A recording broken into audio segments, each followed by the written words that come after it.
जनता पक्षाचे प्रदेश महामंत्री आदरणीय विजूभाऊ चौधरी, भारतीय जनता पार्टीचे जिल्हाध्यक्ष आदरणीय निलेश भाऊ माळी आणि या ठिकाणी आज जनसमुदाय ज्यांच्यावर प्रेम करण्यासाठी आला ते शहादा तळोदा विधानसभेचे लोकप्रिय आमदार आदरणीय राजेंद्र दादा पाडवी साहेब, सर्व आदरणीय शशिकांतजी वाणी साहेब, माजी नगराध्यक्ष अजय भैया, तळोदा शहराचे शहराध्यक्ष गौरव भाऊ, माजी नगरसेवक संजय मामा माळी, कैलास भाऊ, मंचावर उपस्थित सर्व मान्यवर साहेब, एकच सांगतो, काल कोण काय बोलून गेला याच्याशी आपल्याला काही घेणं नाही.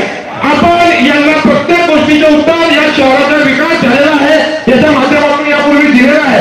या शहराची गल्ली गल्ली, या शहराच्या रोड, लाईट, गटार जे काही कामं असतील या माध्यमातून या लोकांना ऑलरेडी उत्तरं दिली गेलेली आहे.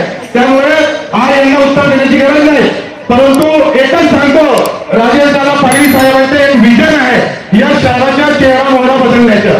त्यांनी बऱ्याचदा येणाऱ्या काळात त्यांनी एक संकल्पना बोलून दाखवली आहे की महिलांना एक स्वतंत्र गार्डन या शहरात असलं पाहिजे.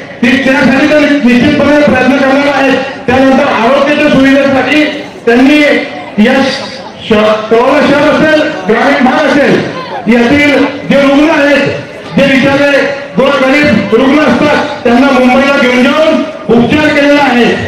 अशा विविध सेवा या माणसाच्या माध्यमातून झालेली आहे.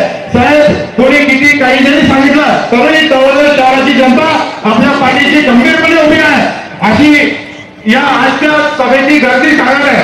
निश्चितपणे या ठिकाणी आलेला प्रत्येक माणूस हा भारतीय जनता पार्टीच्या प्रेमापोटी या ठिकाणी आलेला आहे. साहेब, या ठिकाणी मंचावर बसलेले कोणीही पॅकेज घेऊन आलेलं नाही, आपल्या प्रेमाखातीर या ठिकाणी आलेला आहे. कोणालाही कुठलंही पॅकेज या ठिकाणी मिळालेलं नाही. म्हणून सर्वांना एकच विनंती करतो, येणाऱ्या 20 तारखेला आपण सर्वांनी भारतीय जनता पार्टीचे लोकप्रिय उमेदवार, महायुतीचे उमेदवार आदरणीय राजेंद्रदादा पाडवी साहेब यांच्या मतदान ईव्हीएम वरती पहिल्या क्रमांकावरती, मशीनवरती पहिल्या क्रमांकावर नाव आहे, त्यावरती कमळाचं चिन्ह आहे, त्याच्या समोरील बटन दाबून साहेब तो निवडणार आहे याच्यात कुठलीही शंका नाही. परंतु